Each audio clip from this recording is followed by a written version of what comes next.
তাই ঘুম থেকে উঠে আগে ছাদে চলে এসেছি গাছগুলোকে দেখতে, তারপর বাকি কাজগুলো সেরে সকালের জলখাবার বানাতে চলে এসেছি। আজকে বানিয়েছি রুটি।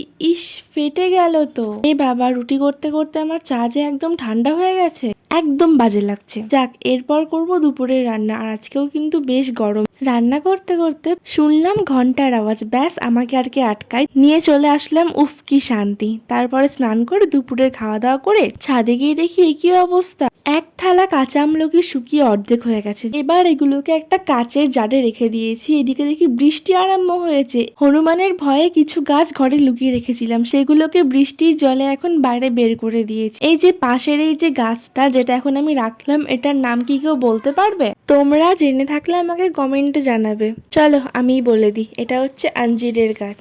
আর এইদিকে বৃষ্টির মধ্যে গাছগুলোকে বাইরে বের করতে আমি তো প্রায় ভিজেই গেলাম। ভিজে যখন গেলাম তাহলে না হয় একটু ভালো করেই ভেজা যাক।